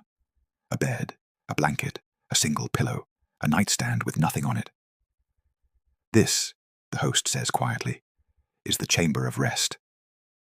The traveler takes a slow step inside. The room feels familiar, not magical, not symbolic, not transformative, just restful, like a bedroom at the end of a long day, where expectations don't follow. It's plain, he says softly. Yes, the host replies. Peace is plain. It is simple. It does not need symbols or rituals. It only needs permission. The traveler walks toward the bed. The blanket is soft, the mattress welcoming. When he presses a hand onto it, a warm feeling spreads through his palm, like recognition. What happens here? He asks. You rest, the host says simply. Not sleep. Rest. The kind of rest that gives your thoughts a final place to settle. The traveler sits on the edge of the bed, taking it in. You mean I just lie down? Yes, the host says, and that helps. The host smiles kindly. Rest always helps.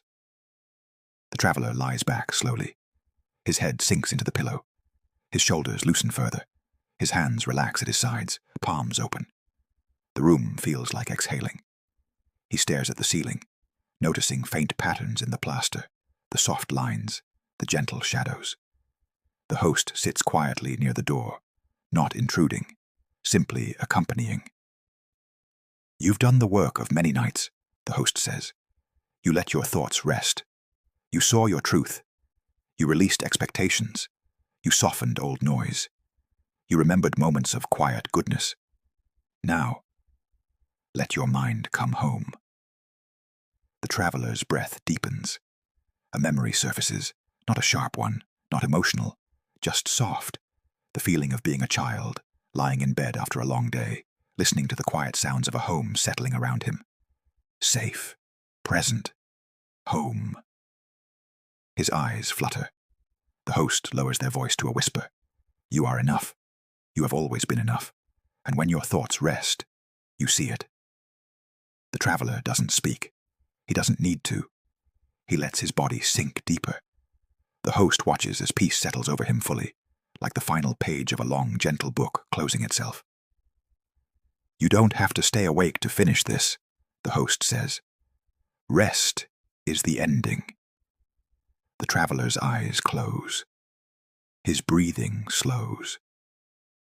And the room grows softer still. Time moves differently in the chamber of rest. The traveler lies still, his breath steady, his mind quiet. Not empty, just quiet. Thoughts drift in and out like soft clouds moving across twilight sky. The host remains present, not speaking, simply honoring the rest he's earned. After a while, minutes, hours, or something in between, the traveler opens his eyes, only slightly, only long enough to know he has rested. How long was I here? He whispers. Exactly as long as you needed, the host replies. The traveler sits up slowly, noticing the serenity still inside him. It hasn't vanished. It hasn't faded. It simply exists, gentle, steady, true. The host steps forward. There is one more thing to see before you leave. Together, they step out of the chamber of rest and return to the main room. The very first room, the one with the shelves, the lanterns, the objects that once looked like mysteries. Except now, the traveler sees everything differently. The jars are not burdens. The stones are not weights. The lanterns are not fears. The shelves are not judgments. Everything here is simply resting. "Look," the host says. The traveler follows their gaze. There, on the shelf where he placed the card labeled, "I think I sounded foolish in the meeting," the card now glows faintly, empty of its sharpness, softened into something harmless. The stone of pressure is smaller. The unfinished thoughts rest calmly among the others. The lantern of deep fatigue glows as a soft reminder instead of a warning. "They changed," he whispers. "They rested," the host replies, "and rest always changes things." The traveler's eyes soften. He turns to the host. "Will this feeling last?" "For a time," the host says, "and when it fades, as feelings do, you'll know how to find your way back." The traveler nods. "And where is the exit?" he asks quietly. The host gestures to the same door he entered through. "When you open it," the host says, "you will return to your own life. But you'll bring with you everything that has rested here tonight. Every softened thought, every gentle truth, every quiet recognition." The traveler steps toward the door. He pauses. Then he turns back to the host. "Thank you." The host smiles, a soft, kind smile. "You did the work. I only guided you." The traveler nods once more, then places his hand on the doorknob. He breathes. He opens the door and steps through.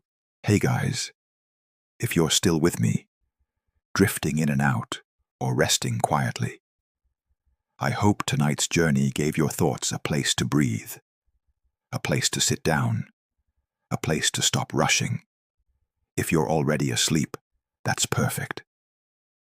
That's exactly what this story was meant for. And if you're just now waking up to the outro, welcome back gently. You're allowed to rest. You're allowed to slow down. And you're allowed to carry only the thoughts that feel light enough for your heart. Let yourself drift. Let your mind soften. Let your body settle into whatever surface is holding you. Thank you for spending this time with me. Thank you for listening to Mindtales Sleep Stories. If you enjoyed this story, please consider giving it a thumbs up, subscribing, and sharing it with someone who needs a peaceful night.